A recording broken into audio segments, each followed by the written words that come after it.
Mes chers amis, bonsoir. C'est vrai que ça fait un moment que je ne me suis pas exprimée sur ma page. Ma communication fait suite à ces multiples publications que vous avez bien voulu me partager inbox. Ça fait longtemps que je ne m'étais pas exprimée. Je crois que vous devez savoir pourquoi.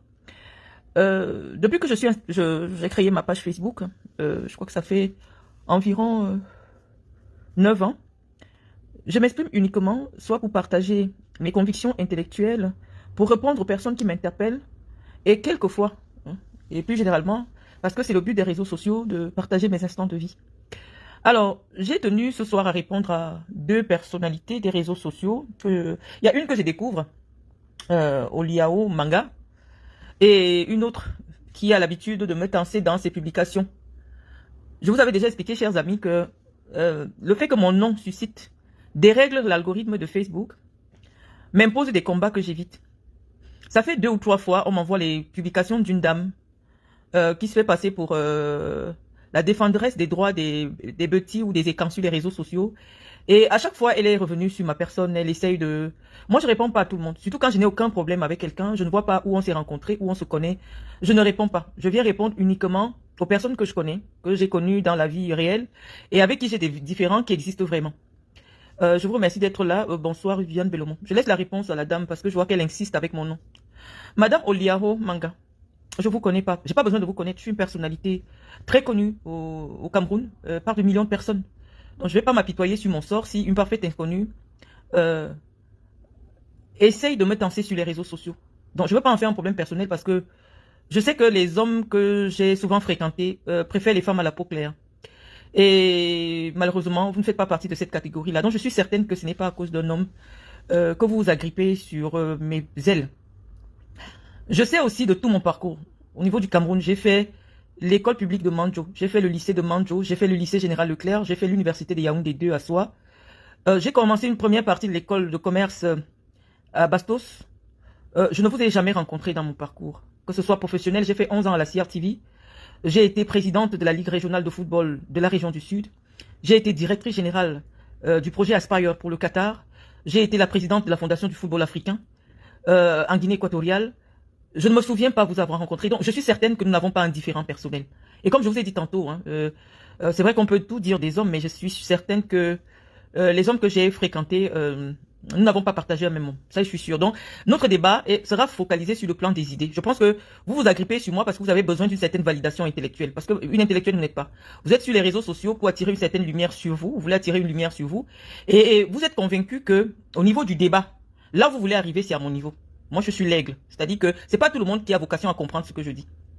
Vous vous agrippez sur le fait que, quand Marlène Mvoutou, parce que la dernière publication que vous avez faite il y a 2 jours, vous évoquez le fait que j'ai insulté la première dame du Cameroun.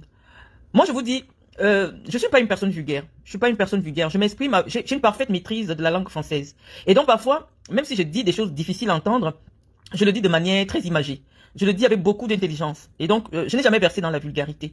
J'ai dit des choses qui ont convaincu de nombreux Camerounais, qui ont convaincu de nombreux intellectuels et dont la pertinence n'a jamais été contestée. Ce qui peut paraître une insulte pour un esprit pas formé, je peux comprendre. Insulter quelqu'un, c'est dire tu as des grosses fesses, tu es une pourriture, tu es ceci. Oui, ça, ce sont des insultes. Mais mon intervention, en ce qui concernait la première dame du Cameroun, a été très partagée. Parce que si on prend des insultes pour afficher à Jeune Afrique, ça veut dire que Jeune Afrique n'est plus le premier média de l'Afrique, en termes de sérieux, en termes de pertinence, en termes de qualité d'information. Mais lorsque j'ai fait ma sortie sur la première dame du Cameroun, je pense que Jeune Afrique, le journal, le média Jeune Afrique, a repris ce que j'avais dit. Et je crois que je devais être à la une de Jeune Afrique. Je pense qu'ils avaient trouvé suffisamment pertinent ce que j'avais dit, au point où on m'a référencé à Jeune Afrique. Lorsque je fais une sortie écrite, c'est l'ensemble des médias camerounais qui reprennent ce que j'ai dit. Et nous n'allons pas insulter l'intelligence de ces journalistes-là pour dire qu'ils reprennent soit des cancaneries, soit je veux dire, des propos contestables sur le plan intellectuel. Je ne suis pas à votre niveau, je vous en prie, ma chère sœur. J'ai décidé un peu de m'éloigner des réseaux sociaux camerounais parce que je veux plus rien avoir avec vous. Je ne souhaiterais plus venir participer au débat. Il est très faible sur les réseaux sociaux. J'avais pensé qu'à un moment donné, je pouvais apporter la connaissance. Je pouvais apporter des éclairages là où les gens étaient dans l'obscurité. Mais j'ai l'impression que vous êtes en compétition les uns. Moi, je ne recherche pas de l'audience, je suis dans le noir. Je ne cherche pas à être connu. Je suis l'une des personnalités, après Paul Biya et Samuel Eto'o, les plus référencés sur Internet. Donc, je ne recherche pas la visibilité. Je ne cherche pas à être connu. Donc, je vais vous supplier, Madame Oliao Manga, je ne sais pas si c'est votre nom, mais c'est le nom qui est affiché. Et avant de vous répondre, j'ai pris le soin de publier ce que vous avez partagé. Parce que lorsque les gens m'insultent sur les réseaux, vous êtes tellement insignifiant, ou du moins ce que vous dites n'a pas d'impact. Lorsque je viens répondre avec la vigueur du verbe dont je peux parfois faire preuve, oui, malheureusement, c'est ce que je dis qui reste. Lorsque je me sens attaqué par un groupuscule de personnes sur les réseaux sociaux, je circonscris mon propos. Je dis la race de cochon qui est sur les réseaux sociaux insulter les gens. Non, c'est pas tout un peuple que j'insulte, non. Si Patrick Ngana, qui est sur les réseaux sociaux, il est docteur comme moi, il insulte les boulous, moi je me sens pas concerné. Or Dieu sait, je suis 100% boulou, j'aime ma langue, j'aime ma tribu. Mais lorsqu'il insulte les boulous, je ne me sens pas concerné. Si ce qu'il décrit ne correspond pas à mes valeurs, je ne me sens pas touché et je ne peux pas associer les propos de Ngana à l'ensemble des Bamileke. Moi, j'ai toujours circonscrit mon débat dans le cadre des attaques que je recevais sur les réseaux sociaux. Grande a été ma surprise de constater que, en réalité, lorsque vous répondez à une Aïcha Kamoise, ou alors du moins à Bertie le Kamit, ou à d'autres que j'ai découverts sur les réseaux sociaux comme ça, oui, il y a des gens qui peuvent se sentir concernés. Et c'est tout le monde qui se sent concerné. Donc j'ai pris la décision de ne plus souvent vous répondre. Parce que oui, malheureusement, vous tendez la perche parce que vous avez besoin que je parle de vous sur mon média pour qu'on découvre. Vous avez besoin d'être connu parce que vous savez que Chantal Biya est sur ma page. Quand vous ne faites que rappeler, oh, pourquoi quand Marlène Imputo insulte? Parce que vous voulez que je vous réponde et que Chantal Biya vous découvre aussi, pour que vous puissiez avoir le biais d'invitation comme étant celle qui a défendu Chantal Biya contre Marlène Imputo. Il n'y a pas de mea culpa ici. Je ne fais pas de mea culpa. Je suis quelqu'un qui assume son propos. Je dis, si j'avais un seul jour dit des choses intellectuellement contestables, je ne serais pas la personne référencée sur Jeune Afrique. Il n'y a personne parmi vous qui a le même référencement que moi, que ce soit sur Google, que ce soit dans la presse privée ou publique au Cameroun. Vous n'êtes parmi tous ceux qui parlent sur Facebook. Nous ne jouons pas dans la même cour. Nous ne jouons pas dans la même cour. Que ce soit sur le plan intellectuel, je ne vous vois pas. Il n'y a pas de débat. Tout ce que vous voulez, c'est simplement attirer la lumière qui est sur moi vers vous. Ça n'a pas de sens. J'ai vu cette jeune dame-là, je crois que c'est BP de Gosse qui m'avait partagé une de ses vidéos, où elle disait que, je ne sais pas ce qu'elle racontait, que je dois me comparer à la ministre des Télécommunications, parce qu'elle est de ma génération, j'ai plus de 60 ans. Oui. Et que à plus de 60 ans, je devrais avoir le même parcours que Madame Libon-Liquin. J'ai dit, soit il y a un esprit qui se promène avec mon image, je comprends pas. Vous me voyez où en réalité? Est-ce qu'il y a un Camerounais qui s'est déjà assis avec moi en France? Vous me voyez où? Au Cameroun? Vous me voyez où? Je ne vous fréquente pas. Pas par mépris, c'est parce que j'estime que nous n'avons rien en commun. Pourquoi vous vous accrochez sur mon nom? Je ne sais pas. J'arrive pas à comprendre. J'ai une existence, que ce soit dans la vie réelle, que ce soit sur les réseaux sociaux, qui fait en sorte que nous n'avons rien en commun. Hein? Je n'ai rien avec vous. Je ne sais pas pourquoi vous voulez ce transfert-là. Je n'ai rien avec vous. Sauf que je vous dis protéger mon nom, protéger mon identité. Je n'ai rien à voir avec vous. Quand je viens répondre à Chantal Biya, c'est parce que je constate que des gens de son entourage financent des personnes pour m'insulter sur les réseaux sociaux. Et je pose les bases de ma réponse. Je dis, tant que ces personnes qui reçoivent des royalties de la présidence de la République, qui sont clairement identifiées comme des personnes qui reçoivent des royalties de la présidence de la République, s'attaquent à moi, c'est pas ces personnes-là, je ne les trouve pas à mon niveau. C'est à la première dame du Cameroun que je vais répondre. Et lorsque j'ai commencé à répondre à la première dame du Cameroun, les attaques ad personam se sont arrêtées. Plus personne ne m'insultait. Pour répondre à ma grande sœur Ada Ngamba, épouse Moudiki, qui disait que les gens qui insultent Paul Biya, qui insultent machin, désormais seront attaqués. Bon, ça me permet de répondre, hein, parce que je ne vais pas m'attarder sur une dame que je connais pas. J'ai rien à dire sur elle. Du début jusqu'à la fin, je dis simplement qu'elle arrête de parler de moi. Non, j'avais 24 ans, on titrait déjà sur moi à la presse, à Cameroun Tribune. Donc, vous et moi, on n'est pas au même niveau. Je ne suis pas une création des réseaux sociaux. Enlevez-moi de vos histoires. Non. Je pense que ça fait longtemps que je ne me suis plus exprimé sur ce qui vous concerne. Donc, j'ai rien à dire sur cette dame. Pareillement pour Bertie le Kamit. Je lui dirais simplement, s'il a une seule vidéo, même si je suis dans le noir, où je parle de tout ce qu'il raconte, qu'il publie. Je vous sais très conservateur. Je sais qu'il a un nom en France, il a une adresse. Et la prochaine fois que je vois une vidéo de Bertie de Kamit avec mon nom, parce qu'à l'époque, je portais pas plainte aux personnes qui erraient sur les réseaux sociaux parce que simplement je savais qu'elles n'avaient pas les moyens de me dédommager. Donc Bertie le Kamit, j'ai cru entendre que tu Tu es sorti ou tu étais en mariage chez une Antillaise, donc désormais tu te payes un loyer apparemment. Et donc ça veut dire que tu as des revenus. Je pense qu'à la limite, je devrais déposer une plainte contre toi, parce que c'est de la diffamation. Lorsque tu dis quelque chose, tu dois être en capacité de le prouver. Hein? Tu n'es pas une diffamation près, mais il faut arrêter. Tu as beaucoup utilisé tu as beaucoup utilisé je veux dire, le trafic que mon nom génère sur ta page. Je pense qu'il est temps d'arrêter. Il est temps d'arrêter. Madame Moudiki, si elle finance Aline Zomoben, elle donne un cadeau à Aline Zomoben qui insulte, et elle se met dans une tribune au Cameroun pour dire que les gens qui insultent, non, les hautes personnalités, notamment comme elles se sont affichées clairement avec des femmes qui insultent sur les réseaux sociaux, dont on n'a pas de leçons à recevoir d'elles. Si moi je recherche aujourd'hui Katino Marlène Mvutu, il y a clairement une vidéo où Katino, une grande artiste camerounaise, insulte les entrailles de ma mère, insulte mes fesses, insulte tout, mais c'est une personne dont on peut aussi clairement identifier les liens ou je veux dire la proximité avec Madame Moudiki ou avec la première dame du Cameroun. Lorsque vous avez décidé, j'ai même dit que je ne parle pas de politique, parce que moi très facilement je laisse les débats de sous-quartier avec les influenceurs à 2 balles pour parler de politique, mais j'ai dit je m'abstiens désormais de parler politique. Mais je dis simplement que lorsque vous voulez donner des leçons aux gens, essayez un peu de regarder autour de vous si ce que vous faites est correct. On ne peut pas être des personnalités dans certains rangs et on s'affiche clairement, on soutient financièrement des personnes qui insultent sur les réseaux sociaux. Et quand moi j'en ai eu marre d'être traîné dans la boue par des influenceurs payés avec l'argent de l'État, j'ai décidé de venir répondre. J'ai répondu en 2023.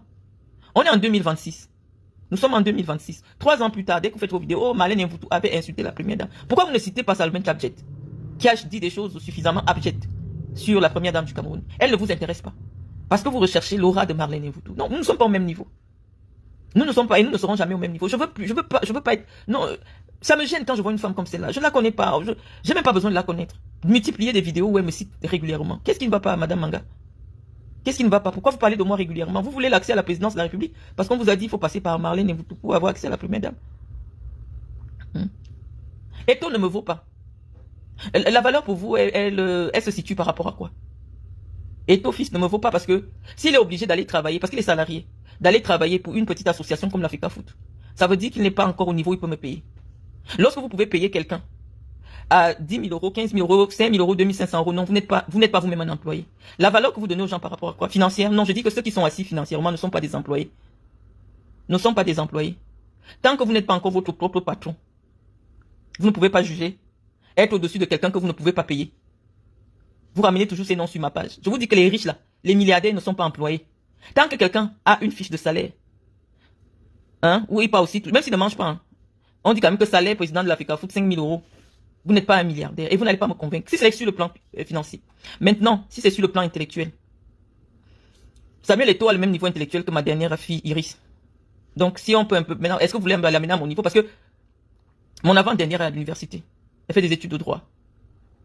Donc, quand je veux comparer sur le plan intellectuel, vous le comparez à qui? À moi? Non. Donc, il me dépasse avec quoi? Il est salarié de l'association. Donc, moi, je parle d'Eto parce que Eto, fils et moi, on s'est assis ensemble sur un même lit. Donc, je parle de lui. Quand je parle de lui, il vient m'attendre devant ma porte. Parce qu'il sait qui je suis. Je parle des gens que je connais. Qui peuvent m'identifier dans la rue. Des gens qui considèrent que je suis à leur niveau. Parce qu'Eto, fils ne peut pas se mettre devant la maison de tous ceux qui l'insultent sur les réseaux sociaux. C'est parce qu'Eto, fils sait que lui et moi, nous sommes au même niveau. C'est pour cela que quand c'est moi qui parle, il se lève, il vient rester toute la journée devant ma porte. Je parle des gens qui envoient leurs sous-fifres m'insulter sur les réseaux sociaux. J'ai beaucoup encaissé. À un moment donné, je ne pouvais plus supporter. J'ai répondu. En utilisant le verbe qui n'est pas tout le temps accessible à tout le monde. Je suis resté pendant des années un groupuscule de ressortissants de l'Ouest, des Bamileke qui étaient sur les réseaux sociaux et se sont mis à m'attaquer parce que j'étais soutien de Paul Biya. J'étais soutien de Paul Biya. Il y a un des soutiens de Moïse Kamto qui est sorti pour insulter les parties génitales de la mère du président de la République. Ça m'a tellement choqué. Je me suis dit, mais pourquoi certaines personnes, ou alors une certaine éducation, parce que chez moi, chez les boulous, c'est difficile de trouver un gars boulou qui insulte les fesses des femmes. Mais généralement, il y a des personnes culturellement qui ne sont pas gênées. Tu n'importe quoi le gros cul de ta mère. C'est pour cela que j'avais posé la question. Qu'est-ce qui avait le cul de vos mamans? Lorsque je pose la question, pourquoi vous aimez insulter les gens le gros cul de ta maman? Parce que je vous avais pris un exemple. Moi, je vois ma mère. Elle est fonctionnaire, elle se lève le matin. Ma mère est très propre. Donc, qu'est-ce que je vais dire sur le cul de ma mère? Si quelqu'un insulte le cul de ma mère, moi, ça va pas me déranger. Je sais que ma mère, elle est propre. Elle a plus de 60 ans, mais elle est très propre. Mais c'est pour ça que j'avais posé la question. Est-ce que vous êtes traumatisé par les odeurs de cul? Qu'est-ce qui ne va pas? J'avais posé la question. Parce que n'importe quoi, dès qu'on finit de parler, le gros cul de ta maman. C'est la raison pour laquelle j'avais posé la question. Donc, il ne faut pas souvent sortir mes réponses, parce que vous venez m'insulter, je vous réponds, et vous dites que c'est elle qui a dit, non, je ne peux pas me lever et parler de quelqu'un alors que la personne n'a pas parlé de moi. Faites un peu un petit effort, faites un an. Donnez-moi un sobriquet sur les réseaux sociaux. Si vous allez me voir réagir, je vis et travaille avec mon nom que vous prononcez sur les réseaux sociaux tous les jours. Vous qui parlez là, vous avez des surnoms. Vous avez des surnoms. Si je dis Bertie le Camite, votre employeur en Europe ne peut pas retrouver sur les plateformes quelque chose qui vous concerne parce que le nom avec lequel vous travaillez, ce n'est pas le nom avec lequel on viendrait vous répondre sur les réseaux sociaux. Mais vous, vous êtes accroché sur mon identité. C'est-à-dire, je suis même en droit de réclamer aujourd'hui qu'on m'appelait avec un autre nom. Marlène Mvoutou. Marlène Mvoutou. Mon nom, c'est même pas Marlène Mvoutou. Je m'appelle Mvoutou Aka. Kadi Marlène Patience. Donc, essayez un peu de me retirer de vos affaires, de m'oublier un peu. De m'oublier. Je viens, je réponds à ceux qui m'attaquent. Lorsque j'identifie la cible, et je ne réponds pas la première fois, j'attends qu'il y ait plusieurs vidéos pour venir vous apporter une réponse. Oui, Madame Oliao Manga. J'étais la première de la classe, de tout le lycée, au lycée de Manjo. Mes camarades sont ici sur Internet. Je suis l'une des étudiantes à avoir validé sa licence en droit en session normale à l'université de Yaoundé 2. Je suis matricule 2000. Oui, Oliao Manga. Je ne suis pas née en 1962. C'est ma mère qui est née en 1962. Pour être de la génération de Libom Liken. Je suis née le 8 juin 1982. Je n'ai jamais fait le combat parce que j'ai été très brillante. J'ai fait de brillantes études. Tous mes diplômes, je peux les mettre sur Facebook. Il y aura le même âge. De mon CPE jusqu'au doctorat. C'est sur ma page. Le même âge. Je ne connais pas votre parcours. J'ai été cadre commercial à la CRTV. C'est Madame Bonou Madeleine qui était ma directrice. À la direction commerciale de la CRTV. J'ai été attachée de direction du directeur général de la CRTV. J'ai commencé à travailler, j'ai été recruté le 21 août 2001. Donc en principe, ça fait 25 ans que je travaille. 25 ans. Je pense que je ne suis plus très jeune pour être sur les réseaux sociaux à chercher des pouces sur la tête de tout le monde. Laissez les gens régler leurs problèmes. C'est un sacrifice qu'on fait lorsqu'on prend sur nous de venir donner un avis sur la politique. Je suis en exil, pas parce que j'ai parlé des Bamileke. Ce ne sont pas les Bamileke qui m'ont amené en exil. Je suis en exil, j'ai été emprisonné au Cameroun, ce n'est pas un Bamileke qui a signé mon mandat de dépôt. C'est un Nékan. Il s'appelle procureur Bifuna Ndongo. Il est de la Leke comme vous.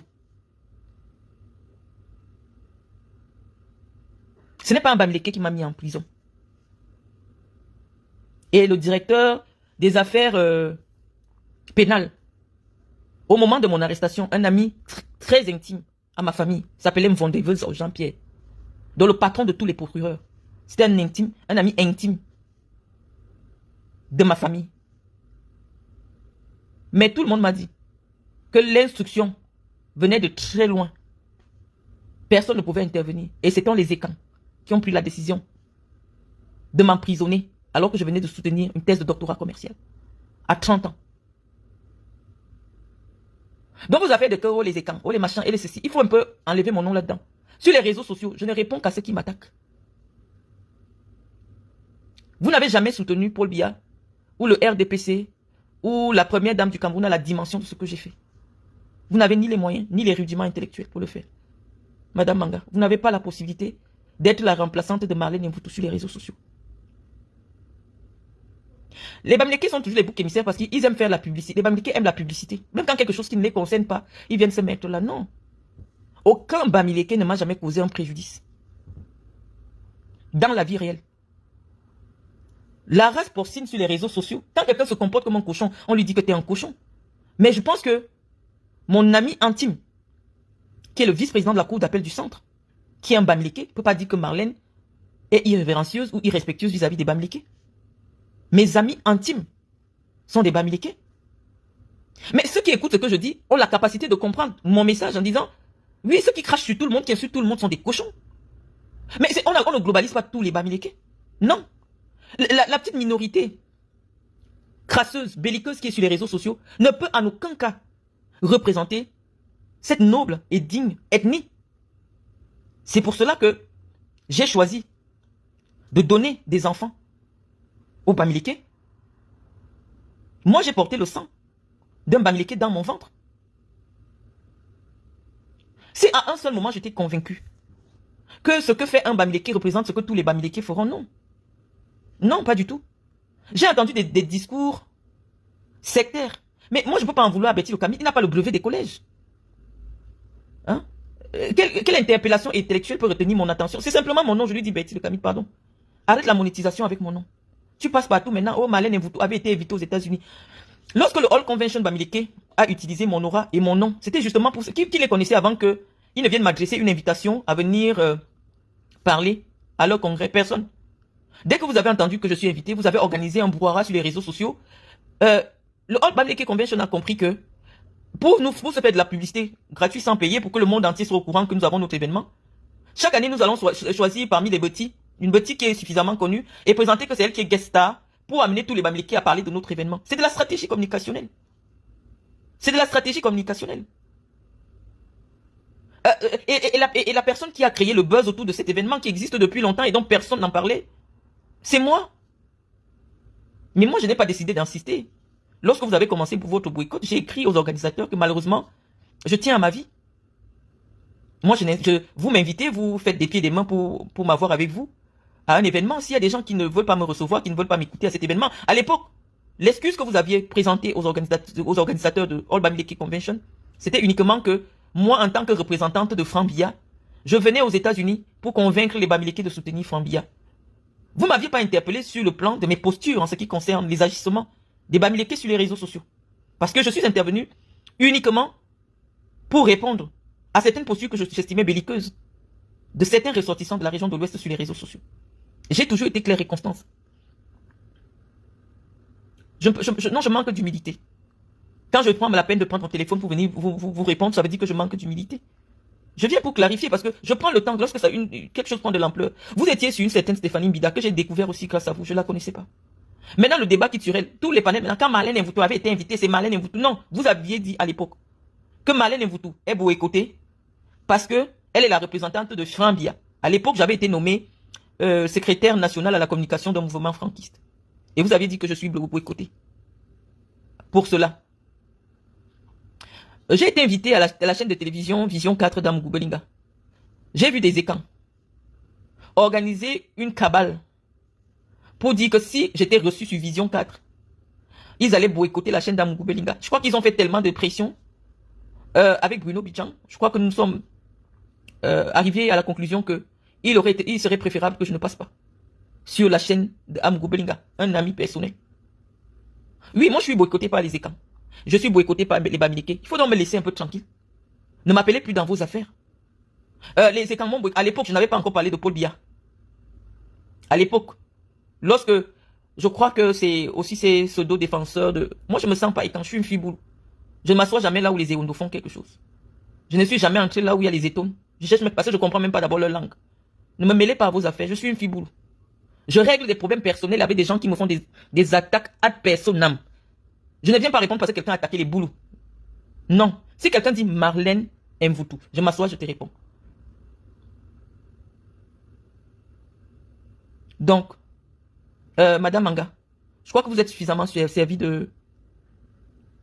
quelqu'un dit Masayo, tu n'as jamais dénoncé les écans qui ont détruit ta vie au Cameroun avec autant d'énergie. Mais tu arrives en Europe... je lis maintenant vos commentaires, hein, mais c'est sur les Bamileke que tu déverses ta frustration. Je vous ai dit, le problème avec les Bamileke qui sont sur les réseaux sociaux, c'est que vous aimez quand on parle de vous.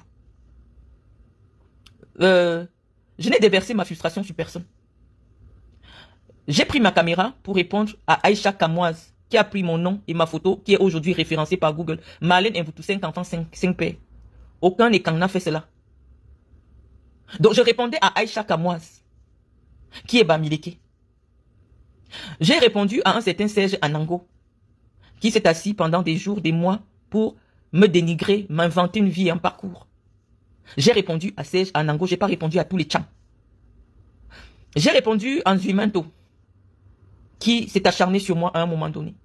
C'est un Bamileke, j'ai souvent répondu à Paul Chouta, qui avait concentré une énergie assez négative sur moi à un moment donné. J'ai répondu à Paul Chouta, je n'ai pas répondu à tous les bancantés. Mais je ne suis pas responsable de votre instinct grégaire. Moi, si quelqu'un insulte Paul Biya, je m'en fous éperdument parce que moi-même en ce moment, je m'en fous éperdument. Je vais pas venir attaquer quelqu'un parce qu'il insulte Paul Biya. Non.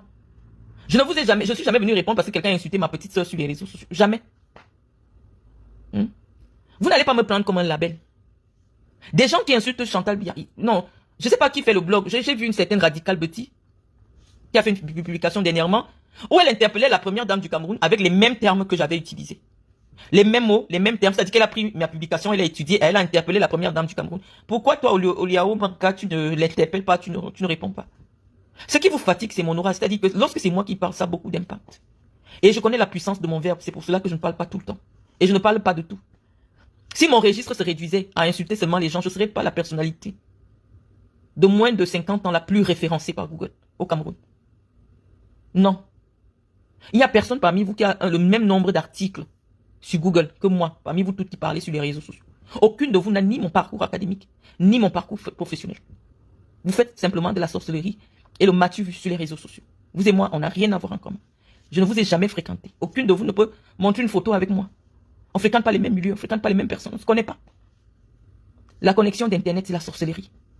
Une personne reste dans sa chambre à minuit, elle clique, elle ouvre Facebook, elle atterrit sur ma page, elle a l'impression que nous sommes des camarades de classe et camarades de Facebook parce que j'ai mon profil pour partager avec des gens qui me connaissent. On n'a rien à voir en commun, les amis. Je vous ai déjà dit que je fais un effort pour adapter mon niveau de langue pour être compris par la majorité ici sur les réseaux. En temps normal, pour s'asseoir où je parle, il faut avoir le bac pour bien comprendre ce que je dis. Si tu n'as pas le bac, tu ne peux pas comprendre ce que j'explique. Je suis la jeune femme de moins de 40 ans au Cameroun la plus référencée par Google. Si vous savez ce que ça signifie, ce n'est pas un débat. Les noms, demandez à tous ceux qui tiennent les médias en ligne. Il y a 3 noms les plus référencés par Google. Il y a Paul Biya, Samuel Eto'o, Marlène Mvutu. Il y a plus de 40 000 personnes tous les jours qui recherchent mon nom sur Google. Donc c'est pas un débat. C'est pas un débat. Vous ne pouvez pas ouvrir les débats sur Facebook, faire 10 débats, que ce soit de politique, société et tout, et au moins pas une fois le nom Marlène Mvutu n'est cité. Alors que je ne vous réponds pas. Et ce sont des vidéos qui sont regardées par des milliers de personnes. Et donc c'est à ce moment que Google capte mon nom comme un mot-clé. Et désormais, dès que vous citez mon nom, vous allez remarquer que si vous faites une vidéo en disant Marlène Mvutu, des millions de gens viennent regarder. Parce que l'algorithme a retenu mon nom comme un mot-clé. Je suis hautaine, avec raison. Je ne patauge pas dans la boue avec vous. Quand quelqu'un m'interpelle, je viens répondre à ces personnes. Vous venez vous asseoir pour écouter et vous me traitez d'hautaine. Vous m'avez vu où même en fait? Vous m'avez vu où? Arrête de te surestimer. Non, je ne vais jamais cliquer sur ton profil pour chercher à savoir qui tu es. Pourquoi vous êtes tout le temps agrippé à mes pages? Si ce n'est pas la sorcellerie, c'est quoi? Je prends la peine de prendre mon téléphone pour répondre à une personne des réseaux sociaux qui a des milliers de vues, qui ne fait que parler de moi, qui ne fait qu'attirer mon attention. Ça devient maintenant un débat qui tourne entre vous et moi. Ne confondez pas quelqu'un qui... Paul Biya n'a pas de profil avec 1 million de vues. Mais Paul Biya est la personnalité la plus référencée par Google au Cameroun. Le nombre d'articles qu'on a déjà écrits sur Paul Biya, il n'y a pas quelqu'un au Cameroun qui a ça. Non seulement parce que ça fait plus de 40 ans qu'il est président, mais qu'au moins tous les jours, il y a un article de presse qui sort en citant le nom Paul Biya. Même sur les réseaux sociaux, quand les blogueurs, Paul Biya rentre tel jour, tout ça constitue le nombre de fois qu'on fait allusion à son nom. C'est ça qu'on appelle le référencement. Demandez aux journalistes, ils vont vous dire les 3 personnalités les plus référencées par Google. Quelles sont les 3 personnalités les plus référencées par Google? Il y a des gens qui ont beaucoup d'influence dans la vie de tous les jours, mais sur le plan de la communication, Google ne les a pas référencés comme des gens dont le nom attire l'attention de plusieurs personnes. Moi, j'ai pas une page dans des millions. Mais lorsque je sors pour parler, ou que j'écris, des médias sérieux, surtout si je parle des questions de société, des médias très sérieux, s'arrêtent pour écouter et reprennent ce que moi je dis. C'est ça qu'on appelle la crédibilité intellectuelle. Et je ne sors pas tout le temps. Je me prive de parler tout le temps. On ne parle pas pour dire n'importe quoi. Donc moi je suis venu pour interpeller 2 personnes seulement. Bertie le Kamite et l'autre extrémiste Ekan aussi. Enlevez-moi de votre débat. J'ai bien circonscrit dans ma vie de tous les jours. Le siège de la fondation Marlène Mvutu, c'est l'immeuble qui appartient à Bamileke. Mes propres enfants ont du sang Bamileke. Il n'y a pas longtemps, j'ai donné ma fille en os à un Bamileke. Je n'ai rien à voir avec vous. Les extrémistes Betty. Le Betty a toujours été un loup pour l'homme Betty. Pourquoi? Parce qu'on ne nous a pas donné les canons de la réussite. Il y a des gens qui ont pensé que le fait d'être Betty nous donnait était un passeport pour devenir milliardaire, fonctionnaire ou quoi que ce soit. Mais la réalité vaut aujourd'hui que Euh, le peuple bêti n'a jamais... Je le dis tout le temps. J'ai dit, je ne veux pas parler de politique dans ce direct. Je ne veux pas parler de politique dans ce direct. Alex Tatmi, tu chasses tes frères maintenant. Non, je ne vais pas chasser quelqu'un. Tout le monde peut dire que si moi je provoque Marlène, plusieurs fois j'écris sur elle, partagée par des milliers de gens, elle va s'asseoir pour me répondre. Je vous ai répondu. Je n'ai rien à voir avec vous. On ne vit pas dans le même environnement. Je ne vous fréquente pas. Je vois des gens qui crient, oh, voilà Marlène qui a donné sa fille en mariage à un Bamileke. Ça devient un problème sérieux des écrans. Mais vous êtes normaux là. Tous les jours, je vous dis que mes enfants sont Bamileke. Tous les jours, je vous dis mes enfants sont Bamileke. Vous ne comprenez pas? Pourquoi ça vous fait mal?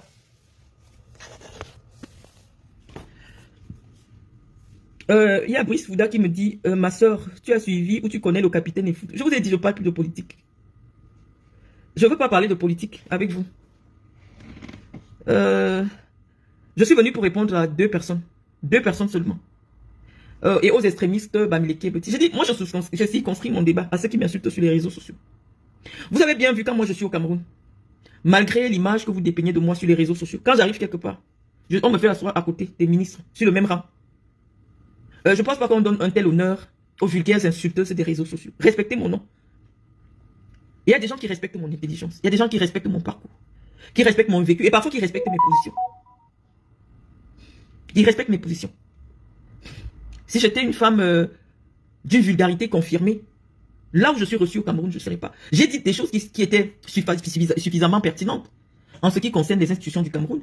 Et vous êtes convaincus aujourd'hui, depuis le début, que c'est ce que je vous disais qui était vrai. Mais tout le monde va m'en vouloir. Pourquoi? Parce que je suis aujourd'hui présenté comme la personne qui a libéré la parole publique. À l'époque, les gens avaient peur de se dire certaines choses. Mais comme ils m'ont entendu dire des choses suffisamment graves et pertinentes, de nombreux petits ont eu le courage de venir crier leur ras-le-bol. Et c'est le cas du capitaine Effoudou. Je vous ai toujours dit ici que les petits ont trop souffert sous le régime de Paul Biya. Mais par solidarité tribale, à cause de nos traditions, de nombreuses jeunes femmes, de nombreux jeunes hommes avaient choisi de se taire.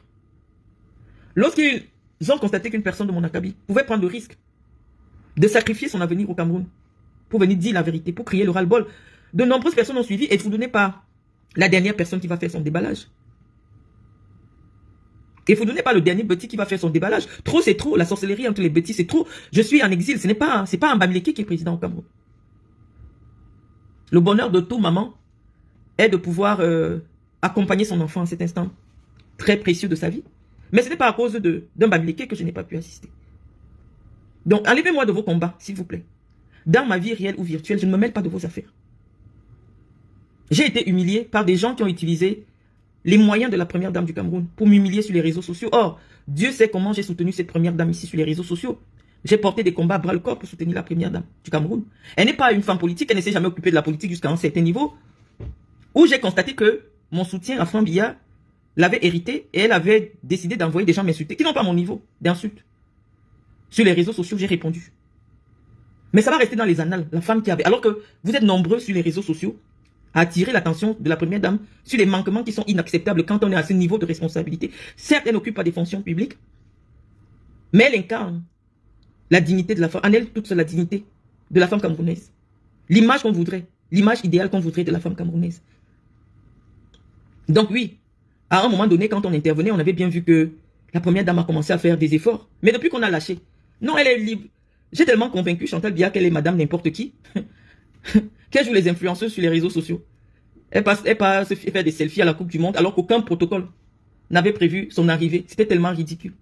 Là où elle était assise, c'est là où moi je m'assois quand je suis dans les compétitions de la Coupe du Monde. Non, c'était pas la tribune réservée aux épouses des chefs d'État.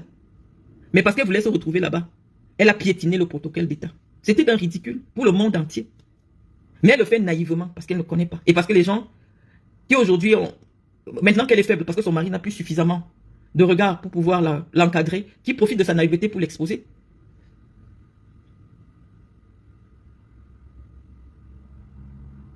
Donc, on a dit qu'on ne parle plus pour laisser faire un peu, pour vous laisser aussi prendre la parole.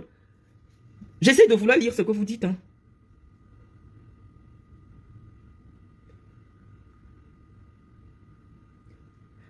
Donc, mon ami qui m'a demandé, comment ça s'appelle? Il dit, ta dernière participation, c'était quand? Je pense que j'ai été l'invité de la CAF. L'invitation est encore sur ma page. J'ai été invité de la CAF. Et j'étais en tribune d'honneur. Avec le président. Je pense que vous avez toutes les images. Lorsqu'on invite les épouses de chefs d'État ou les chefs d'État, il y a une tribune spéciale pour ça.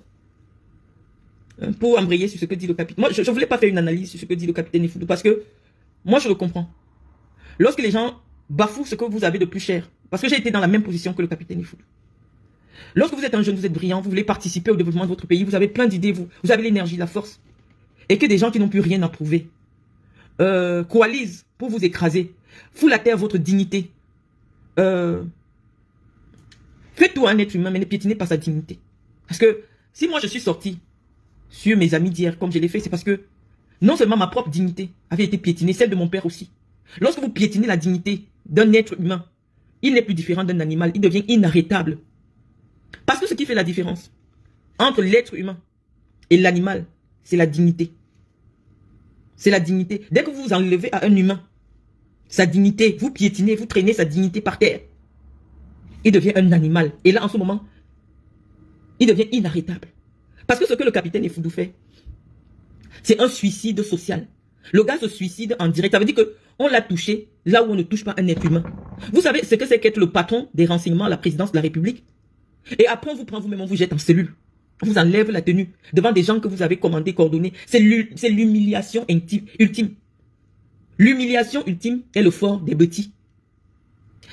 Ailleurs, dans les pays occidentaux, les gens se battent pour préserver la dignité même de celui qui a faute. C'est-à-dire, même d'un criminel. Lorsqu'on vous arrête, que vous êtes le plus grand criminel de l'histoire, on protège votre dignité. Vous n'allez jamais voir les Blancs filmer un homme nu et le mettre... non, déshabiller. Non, on ne fait pas ça. Il faut préserver la dignité. Parce que préserver la dignité de quelqu'un, c'est préserver son humanité.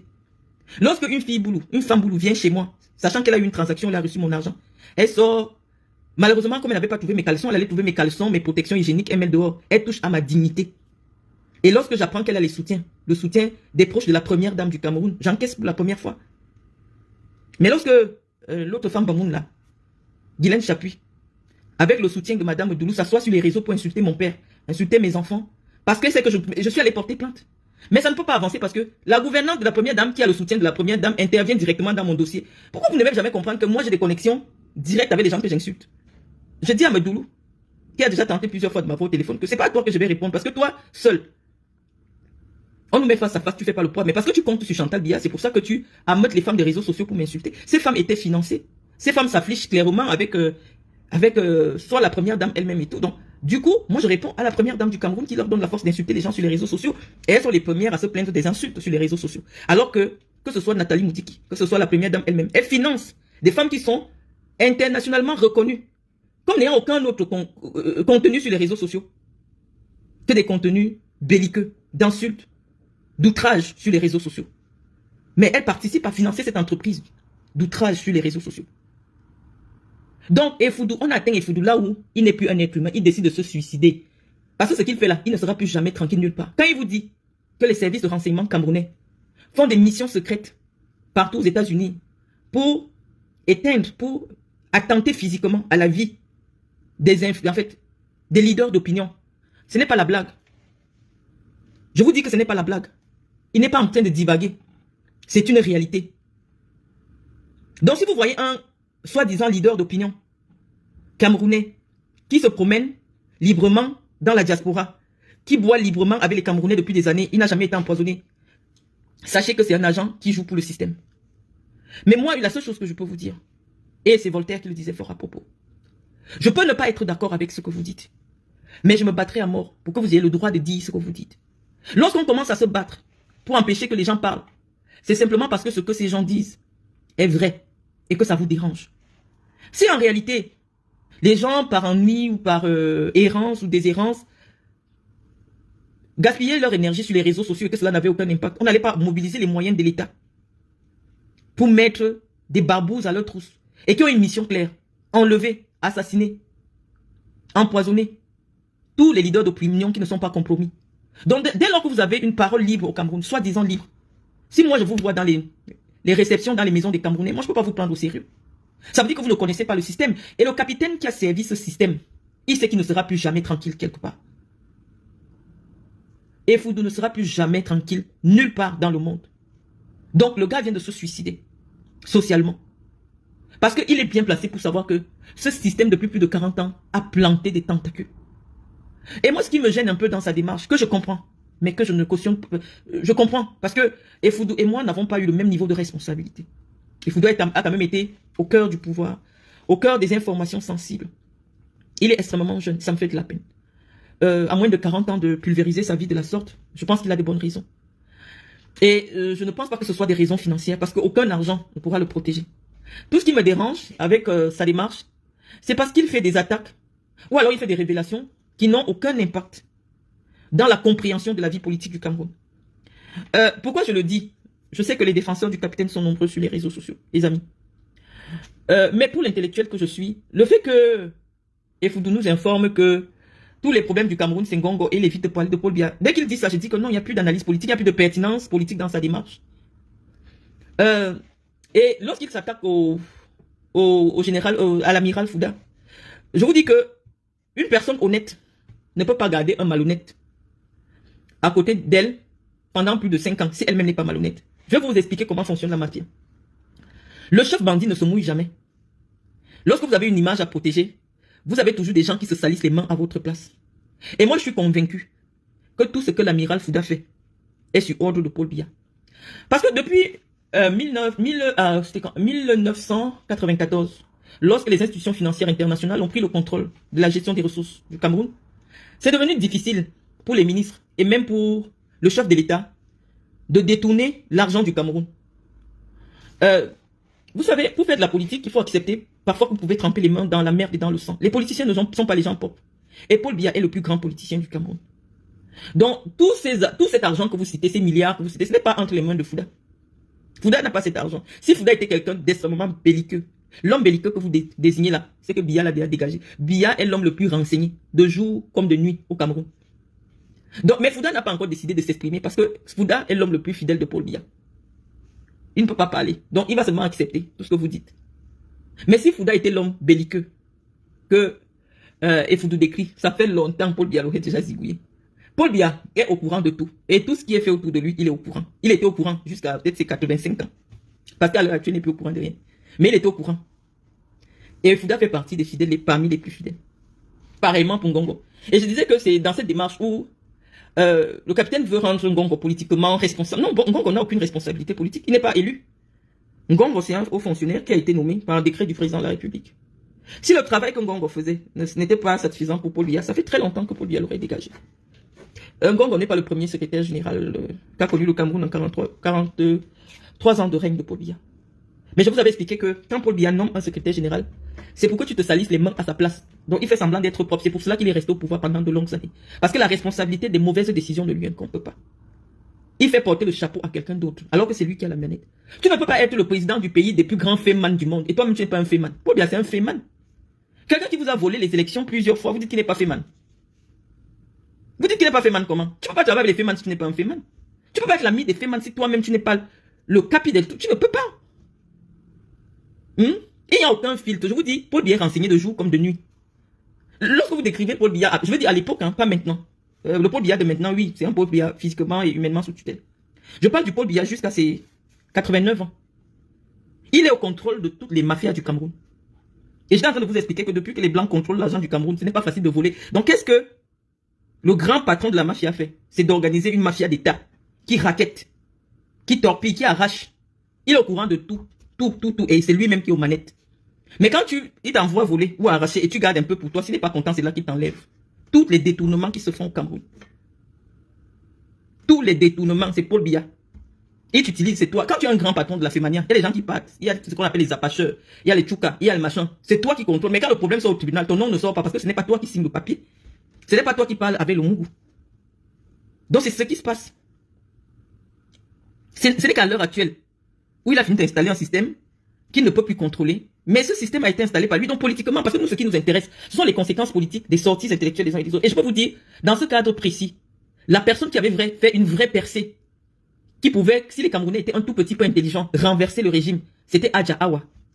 Mais vous n'aviez pas su comment récupérer toute l'information ou alors comment capitaliser les informations que Adja Awa mettait à votre disposition pour secouer le régime de Paul Biya. Et c'est là que je pense que c'était stratégique pour Paul Biya de créer cette entreprise d'analphabètes qui est au Cameroun. Vous êtes trop nombreux, les illettrés et les analphabètes. Vous êtes trop nombreux. Donc parfois il y a des informations, mais le traitement n'est pas à votre portée. Et il sait qu'il ne peut pas. Parce que je n'ai jamais compris pourquoi dans un pays comme le Cameroun, à fort potentiel, on ne rend pas l'école obligatoire. On ne fait pas, l'État ne met pas un accent dans l'éducation, dans la formation. C'est parce qu'il n'a pas, Paul Biya n'avait pas besoin que vous soyez des citoyens formés. Parce qu'il sait que s'il forme 1 million de Camerounais comme Effoudou, non, il ne peut pas faire 10 ans au pouvoir. 500 000 Effoudou au Cameroun, ça tombe. Donc, Paul Biya, dans sa stratégie, s'est dit, ceux qui sont plus nombreux au Cameroun, je vais faire de vous des analphabètes notoires. Et il a œuvré, c'est-à-dire que, dans une stratégie suffisamment pernicieuse. C'est-à-dire que quand tu arrives dans l'extrême nord du Cameroun, dans le nord Cameroun, à Damawa, quand tu vois la salle de classe, toi-même tu n'as pas envie d'aller. Donc, c'est-à-dire qu'on appelle ça le découragement stratégique. On te fait ne même pas avoir envie d'aller t'asseoir à l'école. Et donc ceux qui sont nombreux au Cameroun n'ont même pas la capacité de comprendre quels sont leurs problèmes. C'est-à-dire quand il y a un discours politique, les gens ne comprennent pas la pertinence, le problème. Et nous, parfois, dans nos moments d'égarement, on a souvent pris la peine de venir s'asseoir et pour vous expliquer, est-ce que vous savez que vous pouvez attaquer le régime dans ce sens avec tel propos de telle personne? Oui, on ne va pas le faire tout le temps. C'est l'occasion pour moi d'analyser un peu rapidement la petite sortie de Brenda Biya. Brenda Biya dit qu'elle peut faire arrêter quelqu'un sur un coup de fil parce que son père est président. Oui, je vous avais dit que oui, Brenda elle anime les réseaux sociaux, mais s'il y avait de vrais politiciens au Cameroun, c'est extrêmement grave ce qu'elle a dit. Parce que Brenda ne sait pas que même son père, qui est le président de la République du Cameroun, si on respecte la constitution du Cameroun, ne peut pas faire arrêter quelqu'un sur un coup de fil. Parce qu'il existe au Cameroun ce qu'on appelle la séparation des pouvoirs. Paul Biya est le président, il est le chef de l'exécutif, donc tout ce qui est administration, gouvernement, tout ça. Maintenant, il y a le pouvoir judiciaire, le pouvoir des magistrats, et Paul Biya ne peut pas, quand on est dans une démocratie véritable, lorsqu'on est dans un pays sérieux, où les gens se respectent et respectent la constitution, Paul Biya ne peut faire arrêter personne. Mais le discours de Brenda vous donne la réalité sur la pratique du pouvoir. Et là, les politiciens camerounais devaient réagir. Non, Paul Biya, qui est le président de la République du Cameroun, lui-même ne peut pas appeler qu'on arrête un individu. Mais personne, les gens se sont seulement mis à rigoler. Elle dit que sa mère est capable, sur un coup de fil, de faire arrêter quelqu'un. Non, dans une démocratie, dans un état de droit, ce n'est pas possible, Brenda. La constitution camerounaise ne donne pas le droit à ton père d'arrêter un citoyen sur simple coup de fil. Parce que c'est la loi, c'est la constitution. On n'arrête pas un individu sur un simple coup de fil. Et la personne, et j'ai entendu aussi, c'est-à-dire qu'il y a tellement des égarements intellectuels, parfois vos affaires nous fatiguent, on reste un bon regard. La même chose, j'ai entendu Nathalie Mouti qui le dit, que les gens, ceux qui insultent le président de la République à l'étranger doivent savoir que désormais... Non, Nathalie Mouti qui n'a aucune prérogative pour attaquer quelqu'un au nom du président de la République du Cameroun, en tant que qui elle porte plainte à qui? Elle n'a pas le droit de menacer les citoyens, elle ne peut... Mais dans la pratique, c'est des choses qui se font, parce que ce régime a décidé de mépriser, de piétiner la constitution du Cameroun. Or, quand Paul Biya prête serment, il prête serment, ou quand un chef d'État prête serment, il prête serment de faire respecter la constitution du Cameroun. Je ne vis pas sur Mars. Je vous ai déjà dit, quand je vous explique des concepts, ne faites pas des attaques sur ma personne. Je dis que ça se fait au Cameroun puisque Mendoza a été arrêté sur un coup de fil. Et c'est en 7 ans qu'on a trouvé le dossier qu'on devait constituer pour le faire arrêter. Il a été arrêté parce que sa chorale n'est pas venue chanter. On a appelé pour qu'on l'arrête. Je suis moi-même mieux placé pour vous dire que j'ai été arrêté sur un coup de fil. Et on a cherché mes plaignants pendant que j'étais arrêté. On a cherché mon dossier. Pendant les 8 mois où j'étais enfermé. Il n'y avait aucune plainte contre moi le jour qu'on m'arrête. Donc je connais ces pratiques, mais je dis, quand les réseaux sociaux n'existaient pas, c'est des pratiques que les gens soupçonnaient, mais c'était pas officiel. Mais tellement le libertinage s'est installé au Cameroun, des personnes qui sont proches du pouvoir se mettent à l'aise pour dire des choses qui politiquement fragilisent la politique, fragilisent la posture de garant de l'état de droit du président de la République, Paul Biya. Nul ne doit être inquiété pour ses opinions. On a le droit d'avoir des opinions divergentes. Et la constitution camerounaise, elle est claire en la matière. Et on dit aussi que il y a un code pénal camerounais qui encadre les activités des Camerounais dans l'espace public. Si quelqu'un se sent visé ou attaqué ou alors est victime de diffamation, le code pénal camerounais n'a pas dit que la peine prévue pour quelqu'un qui vous diffame, soit par voie de presse, soit je ne sais pas où, c'est la mort. Non, les gens ont banalisé la vie humaine au point où des Camerounais perdent leur vie simplement parce que ils ont émis des avis ou alors des opinions politiques qui ne cadrent pas avec la vision des actuels dirigeants. Oui, c'est ce qui nous pousse à dire aujourd'hui que ceux qui dirigent le Cameroun ont transformé le Cameroun en porcherie. C'est de la porcherie. De la gloutonnerie. Et j'étais en train d'interpeller parce que je sais que Boris Berthold avait envoyé, quelqu'un me dit que, m'envoyait des menaces qu'eux ils savent que je soutiens Ngongo. Moi je n'ai jamais vu Ngongo de près, Boris Berthold. Mais j'ai vu Serge Tamba, le communicateur de Samuel Eto'o, m'accuser moi d'avoir une relation avec Ferdinand Ngongo, que je n'ai jamais vu. C'est pour ça que je trouve souvent vos postures fragiles et ces postures que vous présentez sur les réseaux sociaux pour attaquer les hommes politiques très fragiles. C'est pour cela que ça ne suscite pas l'adhésion. On ne peut pas attaquer l'action politique d'un responsable politique à partir de sa vie privée. Ngongo est libre d'épouser toutes les femmes qu'il veut.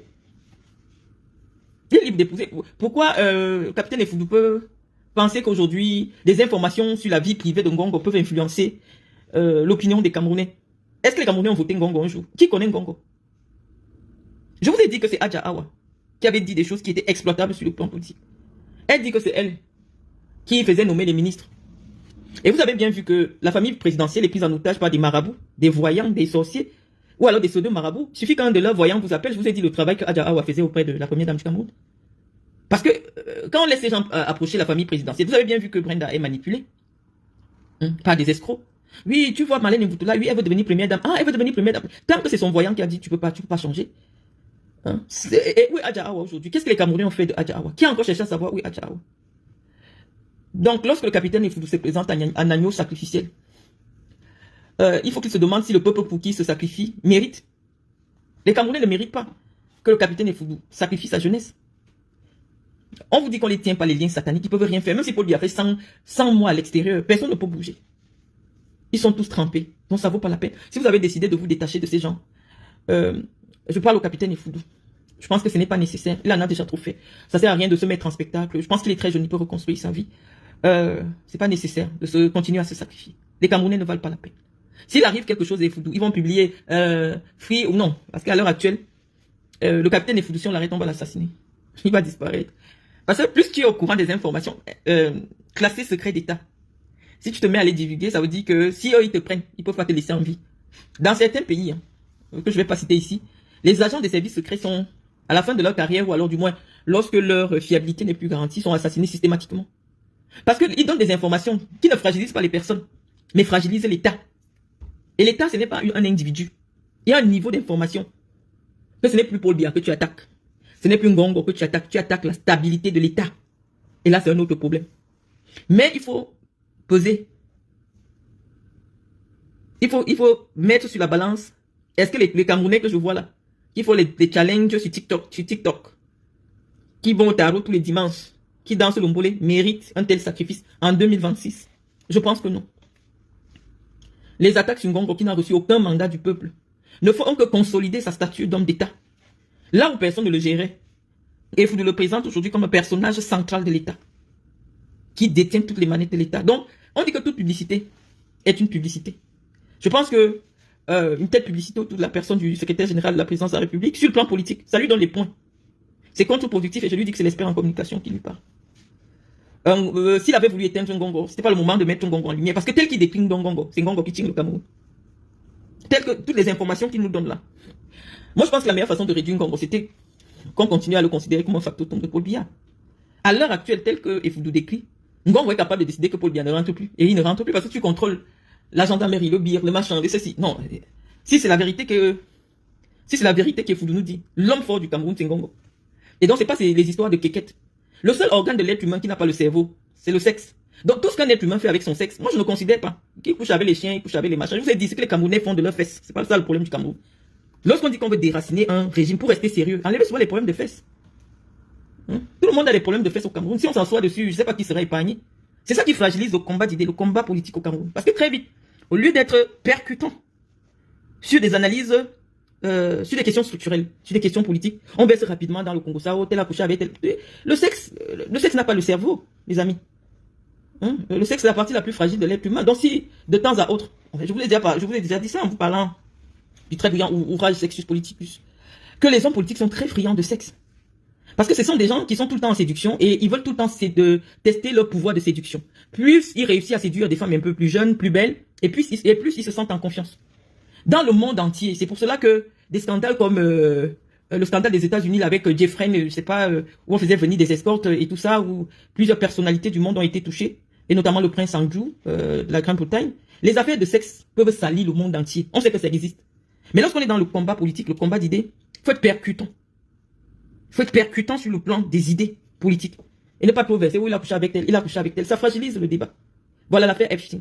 Les hommes politiques sont dans le monde entier. Si on commence à sortir les dossiers de sexe des hommes politiques, même Mitterrand, qui avait l'air sérieux là, on a vu que le gars, il a carrément caché sa maîtresse et son enfant caché pas loin du palais de l'Élysée. Donc, c'est ça qui fragilise notre combat. Nous n'avons pas une culture politique. Là où les gens devaient attaquer pour Paul en vrai, on dit que c'est Aja Awa qui fait nommer les ministres. Paul Biya devait nous dire. Hein? Donc on a voté pour lui pour qu'il remette le pouvoir entre les mains du marabout, qui nomme et qui enlève les ministres. C'est là que vous deviez répondre.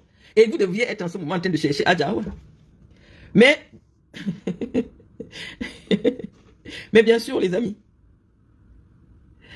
Oui, mais quand il est militaire, quand on est militaire, on sait qu'il y a des choses qu'on doit garder à vie, pour garder même sa crédibilité de militaire. Et c'est là que je viens demander à mon frère Foudou, mais on sait que pour arriver au palais là-bas, il faut le réseau. Il est né en 1990. Il fait comment pour être au palais? C'est d'abord la partie là qui doit nous expliquer. Il a fait comment à 34 ans pour être patron des renseignements à la présidence? Il faut qu'il nous donne d'abord son réseau parce que nous plaignons toujours que Paul Biya ne fait pas confiance aux jeunes. Ou du moins, qu'au Cameroun aujourd'hui, pour qu'on vous donne certaines responsabilités, on vous oblige à adhérer à des cercles ésotériques. Mais je vais vous dire que parfois, ceux qui ont été des grands hommes d'État, et qui étaient peut-être des membres des cercles ésotériques, ils adhéraient simplement parce que, dans ces cercles ésotériques, on leur apprend ce qu'on appelle le silence, la tenue. Quand on est arrivé à un certain niveau de responsabilité, c'est le silence qui vous donne la crédibilité. Nulle part dans le monde, on ne peut imaginer qu'une personnalité qui a eu un tel degré de responsabilité peut se verser facilement, quel que soit ce qu'on vous fait, dans un déballage puéril. Ça montre un peu comment au Cameroun on n'accède pas à des positions de responsabilité parce qu'on mérite. Être le patron des renseignements à la présidence de la République. Non, c'est du vécu. C'est de la tenue. C'est une expérience. Une très longue expérience. On ne prend pas un tel niveau de responsabilité. On pose entre les mains d'un enfant parce qu'il est beau. Donc il faut qu'il vienne d'abord nous expliquer la partie où il fait pour sauter tout. Parce que Awa nous a dit que tous là-bas c'est des vendeurs de piments. Donc moi je ne crois plus. Si on ne me donne pas le nom de la femme à qui Foudou a vendu, il faut que Foudou lui-même s'asseye d'abord. Il vient d'abord nous dire à qui lui-même il a vendu le piment. Pour qu'il nous parle des affaires des piments des autres. Parce que tu peux pas arriver là-bas si toi tu n'as pas. C'est ce que Awa nous a dit. C'est Awa la plus crédible. Et vous dites que moi-même je connais Awa personnellement. Donc quand j'étais venu vous appuyer pour Awa. Parce que vous dites que non, c'est Awa qui nommait les ministres du Cameroun. C'est la vérité. Mais Foudou, 1990, il faut qu'il vienne d'abord nous dire à qui il a vendu son piment. Pour que le reste quand il va déballer là, ce soit la vérité. Moi, Boris Berton m'a envoyé les gens me disent non. Et Tamba avait fait la vidéo que je vis avec Ngongo. Moi, je n'ai jamais vu Ngongo avec mes yeux. Quelqu'un dit, je me pose la question, les cercles ésotériques. Oui, ils sont très bavards. C'est-à-dire les 3 premières années, pour ceux qui sont les francs-maçons, les francs-maçons véritables, on t'apprend à péter. C'est-à-dire que même si tu entends quoi, tu fais seulement ta bouche. On ne remet pas. Des cercles comme la franc-maçonnerie, c'est la religion d'État. Pour les hommes d'État. L'État n'est pas quelque chose de léger. On ne peut pas avoir entre ses mains des secrets d'État. Et être aussi porté facilement pour un oui, pour un non. Ça soit oui, on a fait comme ça, oui. Je ne vais pas parler de tel, mais je parle de tel. Non, non, non, non. Ce n'est plus crédible. Trop baba pour des sectaires. Il a été confié par le CEDALO qui travaillait dans ses services. Moi, je ne peux pas accepter. Awa, c'est Awa qui dit la vérité. Awa dit que tous là ont vendu le piment. Que c'est des vendeurs de piment. Donc, moi, pour que je m'asseye. Pourquoi? Et vous me donne d'abord le nom de la maman à qui il a vendu le piment. Tu as vu que tu viens à la politique, c'est vous non? Vous savez que moi, à la base, moi je suis sur les réseaux pour insulter les gens. Maintenant je suis belle-mère, je ne peux plus insulter comme je veux. Je viens seulement répondre. Je viens seulement répondre à ceux qui m'attaquent. Et bon, en répondant à vos questions, j'en profite pour éclairer, pour vous donner la vraie voie où il faut attaquer. Hein? Parce que je vois Boris Berton nager là avec Foudou. Non, le problème des Foudou, c'est d'abord de nous dire comment il a fait. À qui il a vendu le piment pour arriver là-bas. Dès qu'il nous donne le nom de la maman, moi-même je vais m'asseoir pour dire que non, le tout aussi. Il dit la vérité. Parce qu'au Cameroun aujourd'hui, beau comme il est là, parce que Foudou c'est un beau garçon, hein. Il n'y a pas de brillant là, Foudou est plus brillant que moi. Foudou était à l'école où? Foudou est plus brillant que moi. Parlez de quoi? Oh, Foudou est brillant, non. Au Cameroun, tu passes à la casserole pour qu'on te fasse avancer. Tu passes à la casserole. Les esprits libres n'ont pas leur place. Pourquoi ils le font? Du recrutement à l'ENIA jusqu'aux nominations. Paul Biya est président au Cameroun, pourquoi? Parce qu'il tient toutes les ficelles. Quand tu arrives à l'ENAM, à l'oral du concours, on te demande que ton parrain c'est qui? Dès l'ENAM, tu es déjà parrainé, on sait par qui on te tient. Et Foudou ne peut pas arriver à ce niveau de responsabilité s'il n'a pas une personne qui était sa caution Non, non, il faut qu'ils nous disent d'abord la partie là. Personne n'arrive là-bas si on ne te tient pas. Donc tant que ça, il nage toujours, il va faire semblant de protéger ses protecteurs, mais nous on voit, on ne dit rien. Donc soit il quitte les réseaux sociaux, parce que s'il vient nous trouver ici sur les réseaux, on est obligé de venir lui poser les vraies questions des réseaux sociaux. Et les vraies questions des réseaux sociaux, la vraie question, la seule vraie question, pour que lui soit crédible pour les intellectuels des réseaux sociaux, comme moi. Il doit d'abord venir s'asseoir, parce qu'il dit qu'il veut déballer pour Moutazé. Avant de déballer pour Moutazé, il nous dit d'abord à qui lui-même il a vendu le piment. Il donne d'abord tout le nom des filles à qui il a vendu, les femmes, les vieilles mamans à qui il a vendu le piment. Là, je vais venir m'asseoir pour écouter pour Moutazé, pour écouter pour les autres. Là, je vais savoir que ça, c'est le vrai tout.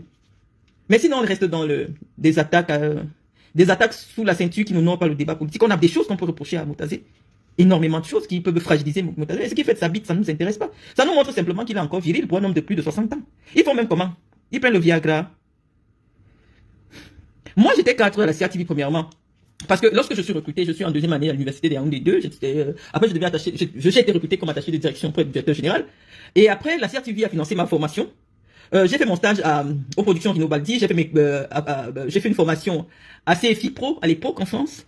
J'ai fait un diplôme européen d'études supérieures en marketing. Je suis devenu cadre commercial. Oui, peut-être que l'avantage du recrutement était du fait que mon père était le directeur général. Moi, je ne vous ai pas caché que c'est mon père. Alors que sur ma filiation, rien n'était écrit, mais je vous ai dit, les avantages que j'ai eu à la CRTV, c'est parce que la personne qui dirigeait la CRTV à l'époque avait une relation plus qu'étroite avec moi. Je vous ai pas caché cela. Quand moi je viens de parler l'affaire de quelqu'un, je dis d'abord tout pour moi. C'est pour ça que vous respectez ce que je dis. Je trahis d'abord pour moi-même, maintenant elle vient trahir pour les autres. Donc Efoudou doit d'abord nous dire à qui il a vendu son piment avant de venir parler des affaires de piment des autres.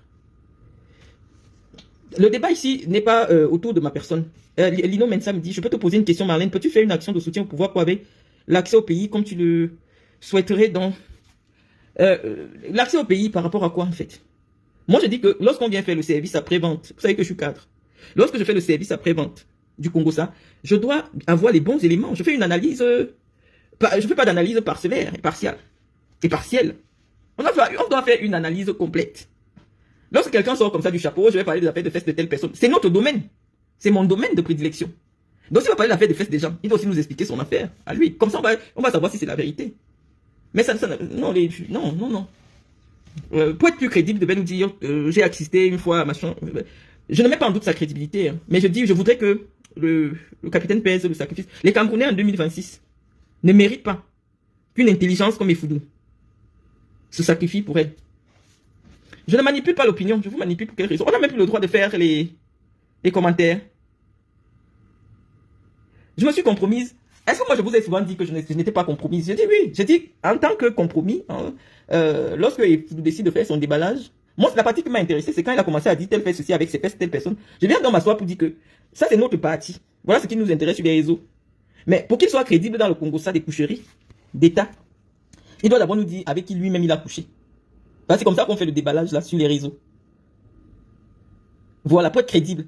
Mais le reste, qu'est-ce qu'il a même dit qui peut nécessiter une analyse approfondie? Qu'est-ce qu'il dit? Moi, je vous ai dit qu'à partir du moment où il dit qu'il n'attaque plus Paul Biya, moi je suis pas, qui ne peut pas attaquer Paul Biya, ne peut pas attaquer Chantal Biya. Je ne suis plus avec lui parce qu'il n'y a plus aucune crédibilité. Paul Biya, c'est le Don Pablo de toute la fémania d'État. Donc la personne qui veut dédouaner Paul Biya n'est plus crédible, ne peut pas réclamer une once de crédibilité. Ne peut pas réclamer une once de crédibilité, c'est-à-dire que ce délitement moral, la première personne avec qui on a vu en compagnie d'une femme de 40 ans moins âgée que lui, c'est bien Paul Biya, non? C'est bien Paul Biya, non? La première fois qu'on voit un homme d'État au Cameroun, avec une femme qui a 40 ans de moins, vous partez chercher seulement Ngongo, 40 ans de moins que toi. Qui à l'époque des faits, peut-être que pour le public, on a dit qu'elle avait 24 ans, peut-être qu'elle était mineure. Quand tu vois Chantal Biya aujourd'hui, et tu vois son mari, peut-être qu'à l'époque, elle avait même peut-être 17 ans. Donc, il faut arrêter. Ce n'est pas ce que les hommes d'État font de leur corps qui intéresse les Camerounais. Il faut un peu arrêter ça. Lorsque ça ne suscite pas, c'est entre adultes consentants, quand ça ne relève pas d'un crime, ou alors du moins où l'État ne se sent pas lésé dans ce que les Camerounais font de leurs faits, ça ne nous intéresse pas. Moi, je suis gêné parce que, oui, je vois un jeune qui décide de... il faudra beaucoup trop à perdre, à mon avis. Et je pense aujourd'hui que les Camerounais ne méritent pas ce sacrifice. Les Camerounais, et vous devez être très précieux, les Camerounais ne méritent pas que les... Ils vont faire quoi? Ils vont finir de commenter, ils vont partager sur les réseaux sociaux, ils vont faire quoi? Voilà un pays